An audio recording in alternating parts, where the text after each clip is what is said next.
So I kind of wanted to talk about the overview. If we did a mini series podcast on just the trailer build, there's typically kind of two aspects of, the mobile bar industry. One is like the trailer and the build, and the draft components. And the second side of it is all the business side of it, running your business, the licenses needed. That's some good stuff. And I don't really want to get into that part of it. Right? Okay. We just want to get into the build part. Sure. Right. And then talk about our deadline. So we have, our deadline is Kayla's wedding, right? So for all the listeners, my daughter's getting married here at the end of May 20th. So that's what we're going to use the trailer for. So we do have a hard deadline. Probably a couple days before the 20th. Yeah. Yeah. And but it's going to be fairly easy to meet that deadline given what we're doing with it. So I'm not that concerned about it. Yeah, I don't think so. I'm not really concerned about it either. We're going to, after the talk we had today, I think we're going to keep it fairly simple. Yeah, and that's something I've struggled with. Excuse me, because the sky's the limit in options and what you can do. But as far as like tap walls or, speed racks or whatever, but we're just pouring beer from it. So our equipment just sitting in it is the best option. Yeah, we were going to get complicated with tap walls but I don't think that's a bad idea in the future. Probably with a deadline and being that this is the first one, keeping Agreed. it simple is probably pretty appropriate. Yeah, I agree with that. Like the one I picked out, just saw it. It was easy. Like there's nothing aesthetically that needed to be done to it. So it wasn't rusty. It wasn't, 3 different colors. It was going to be easy, like as a structure, right? So all we have to do is fit it for pouring beer. And that's what we're good at. So that's why I went that route. And like in looking at all the mobile bars that I've seen, functionality and aesthetics are the two things that people seem to focus on, whether they're the person pouring the beer or the person getting the drinks. Most people aren't going to notice minor flaws. And sometimes they're, that's part of the deal. Like you have an old horse trailer, it's going to have little dings and scratches here and there, and it's not going to be an issue. It's going to kind of fit with the motif. But we were fortunate that this trailer doesn't need any of that work done to it. Yeah. The wheels are the only thing that jumped out at me that said, well, those need to be fixed or painted. Yeah, and that'll be easy enough. But I see a lot of trailers out there that are just, to me, overdone. Maybe that's just because I'm not a bartender. I don't know. What do you mean by overdone? Like too many permanent fixtures inside. If it were me, I want as much space to move around as possible. And that's why the tap wall thing to me didn't make sense, because then you're handcuffed. Like if you're at an event where it's all mixed drinks and you're not batching, then all you're doing is wasting space by having a permanent tap wall there. You just got dead square footage. Yeah. Basically in that corner where nobody would be doing anything. It's where if empty. you just leave that shelf open, you can have a, coffee and donuts the next morning or whatever. Yeah, and who knows how busy it gets. Maybe you need an extra hand back there. Yeah. If you're serving a bunch of mixed drinks or whatever, maybe somebody else needs to run back there and whatever. There'll be space for an extra person where you're not climbing on top of each other. Yeah, and if you have a permanent 2-foot by 6-foot shelf behind you that is holding nothing because you don't need anything to be held there, then all of a sudden that's just space that you can't use. For sure. And you're running into each other. But again, maybe I'm wrong. We haven't served out of it yet. Yeah, and that's the thing. There's this, we don't know what we don't know. It sort of seems like there's an element of that, especially for me. Yeah. I've never. Well, and we've poured at so many events, like the Michigan Brewers Guild Winter Conference, right? So we're set up, and the most sensible thing to do is have 2 jockey boxes sitting on a table because people just want beer. And we're building this thing that is just a vessel to move beer from a keg into a glass. But, we as human beings have to complicate shit and make it look pretty, right? Which I'm an advocate for sure, but it's like, it seems like every time we're like, oh, we want to have this event, let's do this and this, or we just put a jockey box on a table and everybody gets ice cold beer. I don't know, some spalted maple, some well thought out lighting. It'll look pretty fancy. Yeah, for sure. It'll definitely look awesome. That's especially once we get the jockey boxes in there and the wood up. Yeah, I think it fits our personality of being mobile and adaptable. Yeah, absolutely. And if you get too pretty, like I'd be worried about shit breaking. Like if we're pouring beer, like drinks at a wedding, you want it to be pretty. But if you're at the UP Beer Fest and you're serving beer out of that thing and, you have a couple, shit's going to get dirty and knocked over and, Yeah. there's got to be a balance probably. Yeah. If you're, For sure. And to your point, like keeping it simple, if we build a tap wall, that's 4 more contact points where there could be a failure. And you're not, with the jumper boxes are awesome. And that's another thing that I've noticed with the mobile bars is people want to see a tap tower or a tap wall. They want that bar feel. So I do get that. And I think a lot of the times the reason why people don't just go towards jockey boxes is because they don't know about us. And so they're imagining like, a shitty frat boy 4-tap red jockey box sitting in their beautiful white and gold trailer, right? Obviously that's an eyesore. Foaming their beer up. Yeah. Right. But the best way to pour beer mobily is directly through a jockey box. And so that's kind of why we gravitated to that. We are talking about incorporating a jumper box in there for content purposes and just to show that they are a functional need for that setup if you want to pour out of a tower. So we'll see what we do there. Yeah, it's a hard decision when you're thinking about the aesthetic part of it, where the functionality part of it's more important. I need this beer to come out proper and not foamy. Yeah, and that, especially since we've done so many summer beer fests, you get people that, like if you're running a mobile bar, odds are you're not buying the beer because most states, if you're serving it, you can't, right? Like Right. If you're the mobile bar, you have to have the person that rents the bar from you buy the beer. And if they're handling the beer and they bring you a keg that's 80 degrees, you put that in just a standard kegerator, it's going to take 6 hours for it to not pour foam. Right. Whereas a jockey box will compensate for that, and you're pouring cold beer immediately. So when I see all these mobile bars with kegerators in them, I just shake my head because I can envision that happening more often than not, where somebody's like, oh, I grabbed that keg before I went to work, and it's been sitting in the living room for 8 hours, Right. That seems like putting a kegerator in there seems like an awful lot of work for that situation. And Yeah. it doesn't seem like that situation would go away, Right. no matter how many times you tried to pour beer out of a kegerator. Yeah, in a perfect world, it would be ice cold and you put it in the kegerator and everything's fine. But that's not always going to happen. So did we decide on a sink or not? We did not decide yet. I think initially we're going to go without it, Okay. given what we're using it for. Now, what about ice? It's always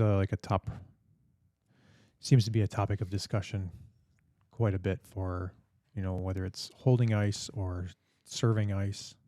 Right. That's a really good question. And it all probably just goes back to what we're going to be serving out of there, right? I mean, you need ice in the jockey boxes, Right. but if we're just serving beer, then you don't need ice, I'm assuming, Yeah, I mean, some people... other than for the jockey boxes. Right. Yeah. But if it is a mobile bar, then we do need to serve ice, like drinks with ice. That's a really good question. Like, where do you go? Where do you put it? How do you...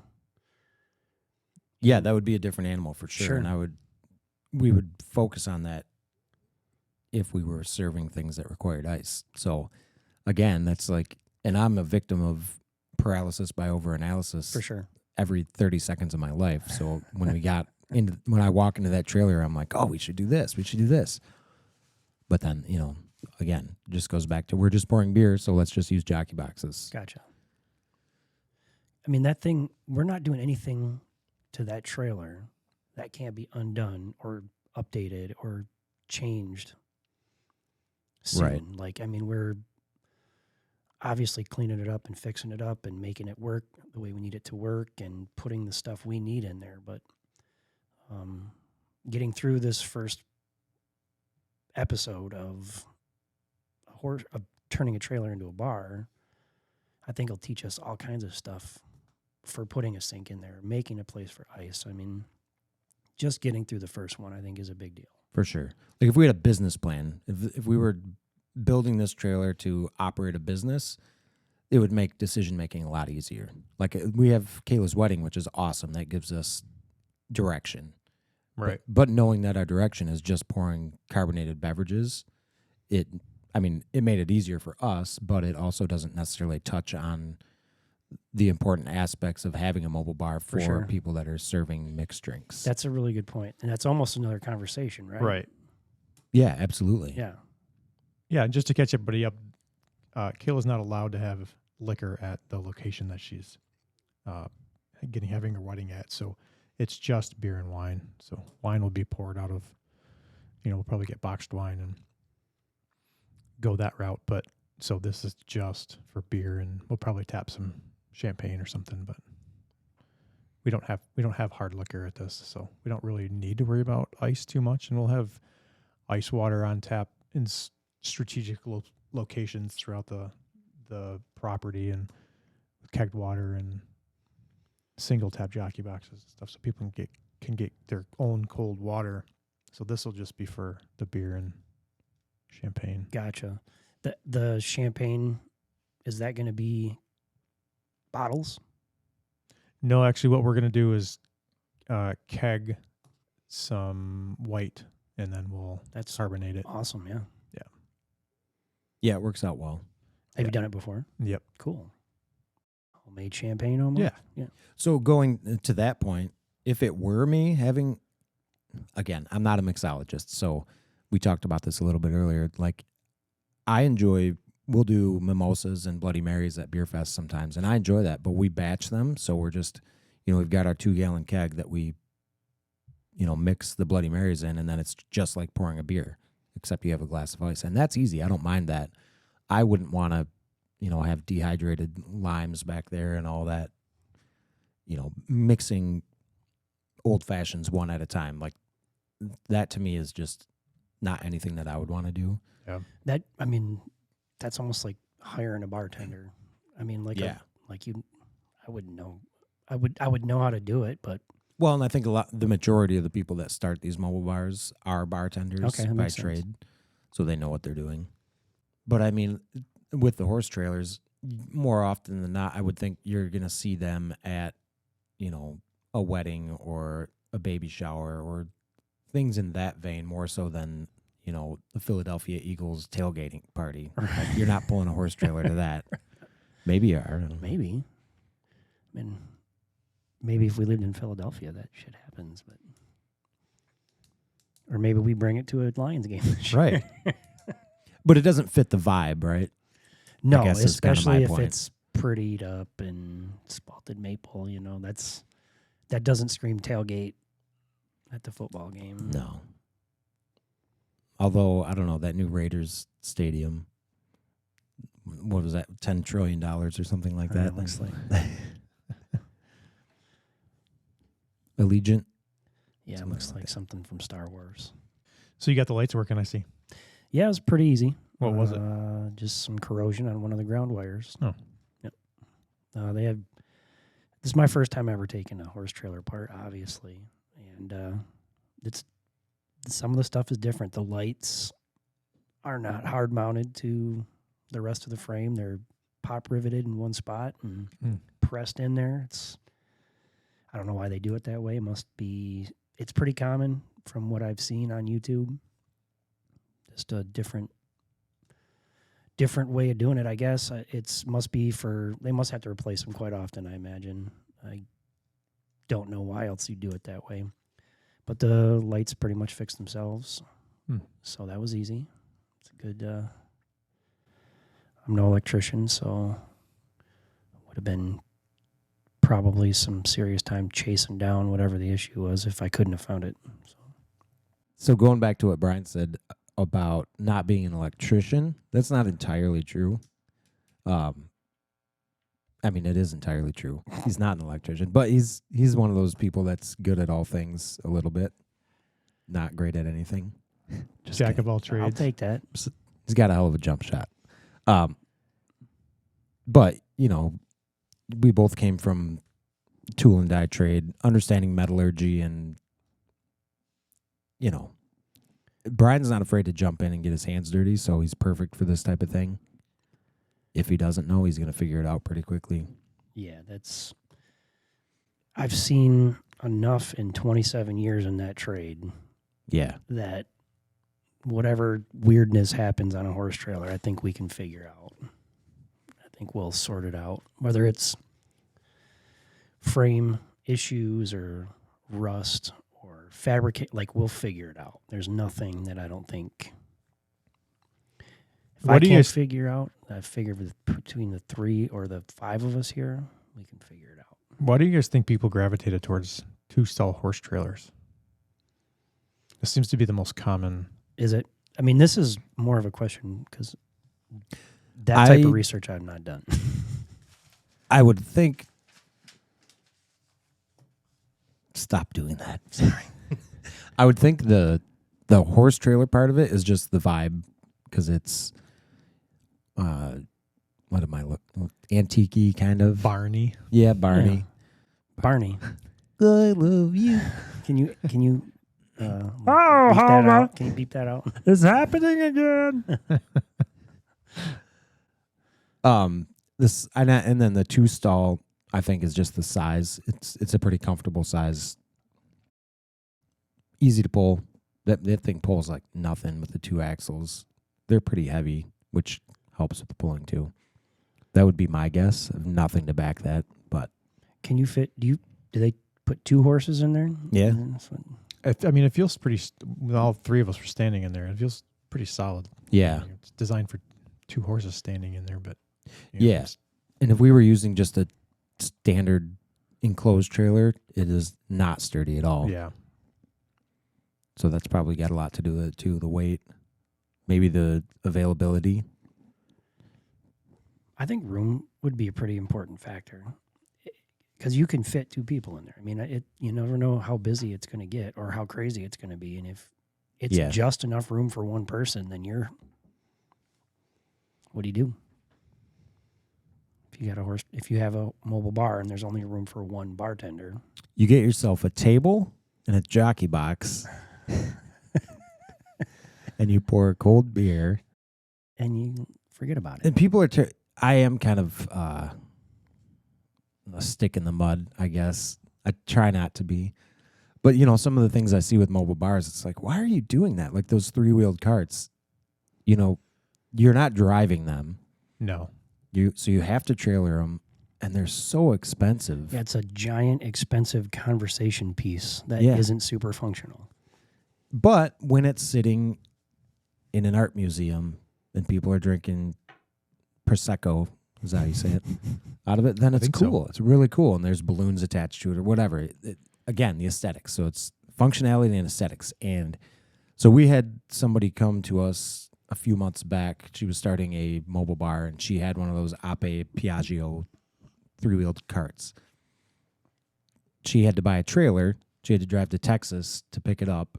I mean, this lady is way braver than I am. Like, she's just starting this brand new business. I want to say she paid like $30,000 for that cart, and it had no way to pour anything. It had taps mounted to it, like faucets, and that was it. So from a long ways away, it looks like a mobile bar. But when she got it in hand, she literally could do nothing with it. And like I said, she had to buy a trailer and then go to Texas to get it. So she had like $50,000 wrapped up into this project and couldn't even pour anything out of it. So she just jumped head first, bought the cart. Holy cow. Yeah. And so then she found us. She happened to be in Michigan, so that worked out. She found us, and we equipped it with a jumper box, and I haven't talked to her since then. I don't know if she's pouring yet, but, it cost her another couple $1,000 to be up and running. And it bothered me a lot to help her put that together, knowing that whoever she bought it from sold her a very incomplete thing. Yeah, that sucks. Yeah. Like sold her a bridge, essentially. And then she had to go to Texas to get a trailer. But she bought the trailer in Michigan, drove to Texas, got the Gotcha. Ape, and then brought it back up here, and then realized that. And then realized she couldn't pour it. Damn. Yeah. And she reached out. I know she reached out to the company, and they didn't really have any answers. And we were definitely happy to help, and it was a fun project to work on. But I mean, it took us no time to install that jumper box into her existing thing. I guess my point is, this company that's selling the shell of a mobile bar should be reaching out to us, buying our equipment, and then installing it before they sell it to the end user. That makes sense. That makes tons of sense.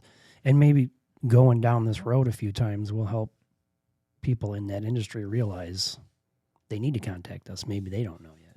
Yeah. And we want to be that part of their equation. For sure. We're not bartenders. We're not,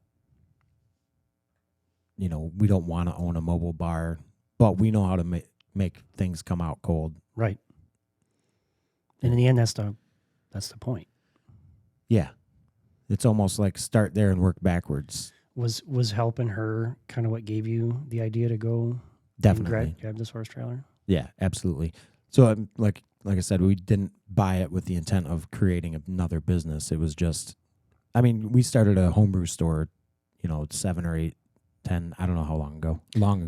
It was a long time ago. Because we sold a lot of equipment to homebrew stores, and we wanted to see what it was like to own a homebrew store. Turns out it's terrible. Sure. Sounds like work. Well, it is work. Constant work. Without a lot of profit. So if you don't have anything attached to that, it's difficult. Gotcha. But it was very enlightening for us. And so that we kind of wanted to do the same thing with this, just see what it's like. And if you don't, even with a little bit of knowledge we have, it would be difficult to just figure out how to build a bar. Right. So what's my point? If you didn't have any knowledge, it would be terrifying to just buy a trailer and then try and figure out how to make it into a bar. Yeah, well, I think people that go into this do come from the serving side of it, right? And so they're trying to learn the business side of it. And this is where they're going to struggle, right? How do I get they've probably never thought, oh, how does that beer get from there to my glass? Right. Right. And how do you do that in an environment where it's not a balanced beer system? You add that on top of it, and it gets even more complicated. I think that's where Coldbreak's even more important, because servers or people in the industry that think they're going to get into this mobile bar thing obviously have to figure out the trailer part of it. They have to figure out the business side of it. But the serving the beer right, that seems to trip people up all the time. And it seems like in Coldbreak's case, a ton of people think, oh, I'm just going to do this myself. But then their beer gets foamy, or they can't figure it out, and they end up coming to Coldbreak anyways, whether it's a jockey box or home brewing equipment or whatever, kegerator stuff at home. I feel like they don't give it enough credit for how difficult serving the beer is. You can't just slap stuff together. There is science behind it. There is years of research. There is help that you guys have given how many people to get to the point where you know exactly what your beer is going to do when you pour it. Yep. Because those kegs are coming out at a specific PSI, at a specific carbonation level, held at a specific temperature, and run at a specific length to their faucet to get the beer to come out right. And it sits that way in their tap room, right? when it's not in their tap room anymore, and you take this long draw draft system and you throw it into a jockey box, Stuff changes. Stuff changes. You can, yeah.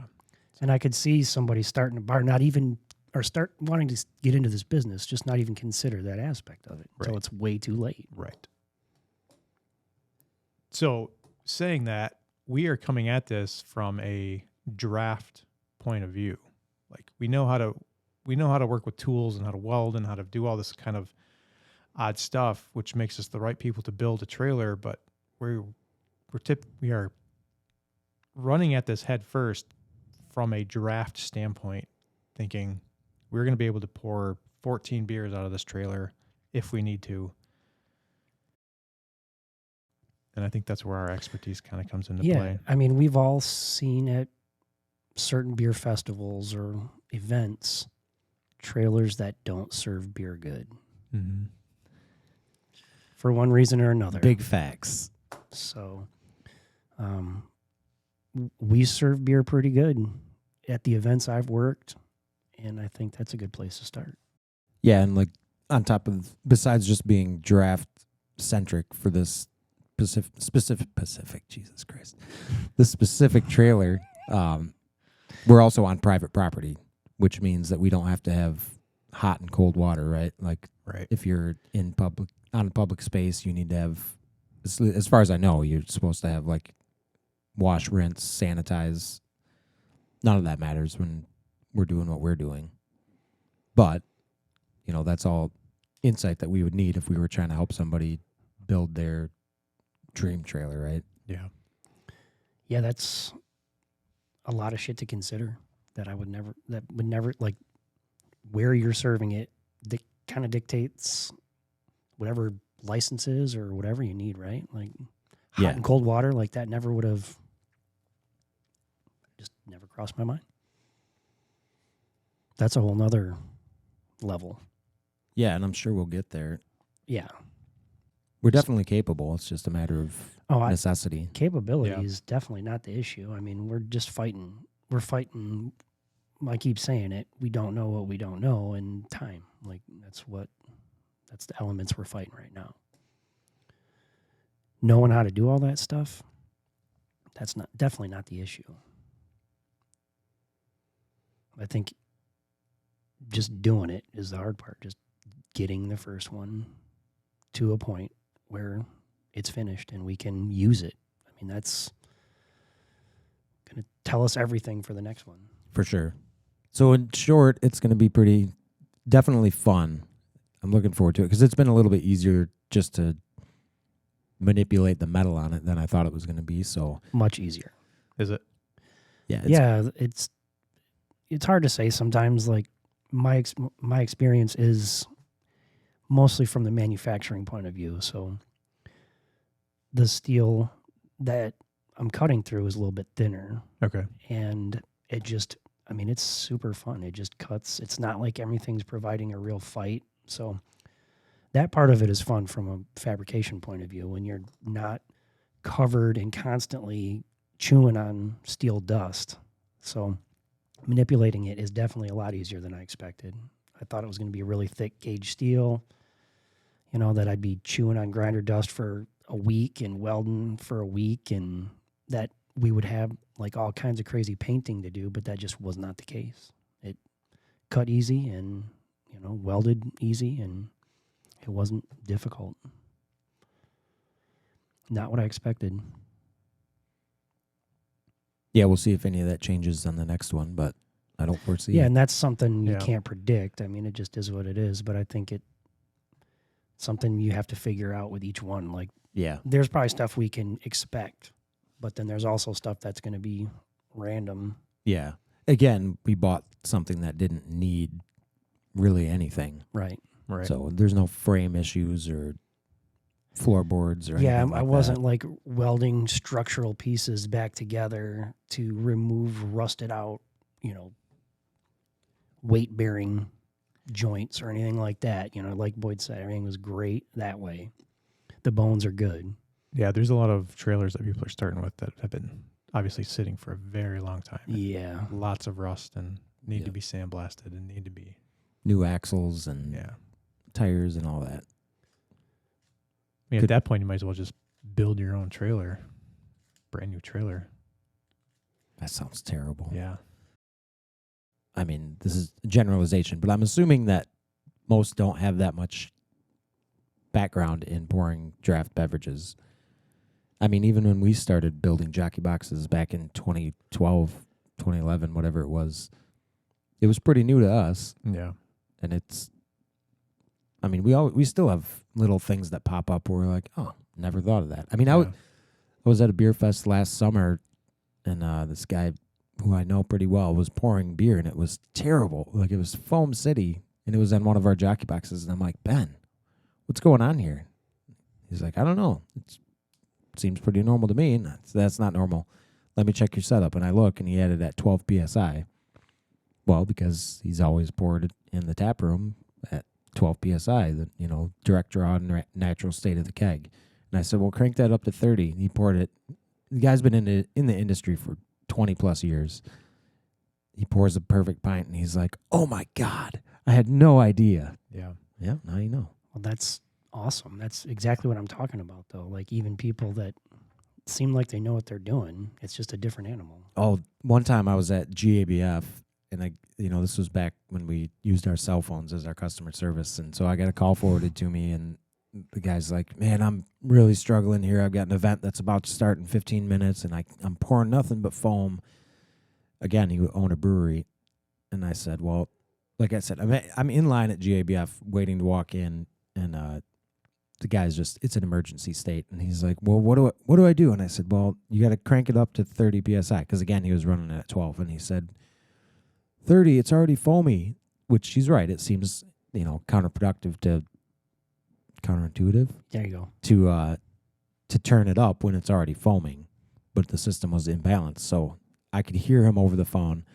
He turns it up to 30, and he's like, yeah, I'm not really oh, well, it's starting to clean. Oh my God, it's working. This is amazing. And he 180'd. He was such a sad boy, and then was super duper happy. Well, yeah. Within a 30-second phone call. And at first I was annoyed that, I had to answer this phone call at 6 p.m. Mountain Time on a Thursday. But then once he was happy and everything was great from then on, I was like, that's awesome. Yeah, my experience with that is this year at Winter Beer Fest, pouring beer out of somebody else's jockey boxes. There's nothing worse than standing there trying to hand somebody a cup of foam. Yeah. Or trying to figure it out. And I could imagine if he's got an event going, he was probably having a heart attack, pouring foam. And if it's who I think it is, he might be having a heart attack. Yeah, it's definitely. But you're right. Now imagine being what Little Daisy mobile bar or whatever, and it's your first event. Yeah. And you're pouring nothing but foam. That would be so stressful. It's bad. My God. And not knowing the variables, we experience it sometimes, because if somebody, when we do Summer Beer Fest, it's 95 degrees out. It's in Ypsilanti, Michigan, southeast Michigan. Somebody will drive down from Traverse City, Michigan, so 4 hours, whatever, with the keg in their back seat or in the back of their truck. So it shows up at 90 degrees to us, and the CO2 is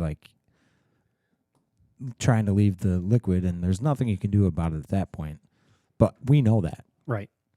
I mean, I see it all the time with some of the biggest brands. Their reps just don't know that when you're pouring beer on the beach in August, you need to keep your kegs cold, cool, at least, below 80. When it's 90 degrees out and the sun is beating directly on your keg, that CO2 is going to peace out, and you're going to pour nothing but foam.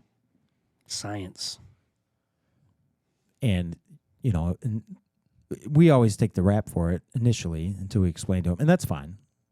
But once we explain to them what needs to be done, that's not a problem again. So hopefully that's what this podcast will help people with, answer those little, because as soon as you hook your kegs up, you're 95% of the way there. There's just a few quirks that you need to know about.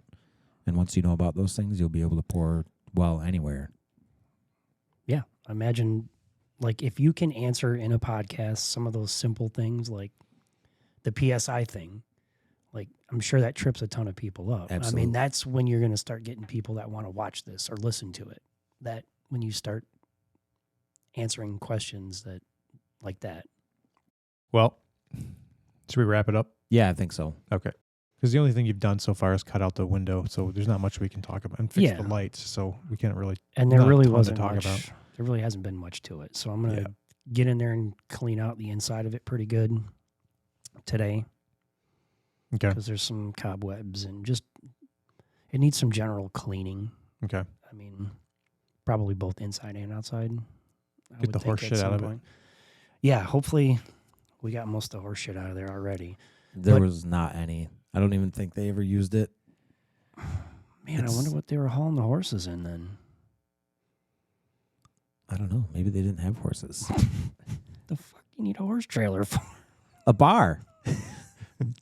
Well, why isn't there a bar in it when you bought it? Somewhere out there, there's thousands of people moving horses inside of mobile bars. I need a mobile bar trailer for my horses. Then you might have a drinking problem. Or your horse might.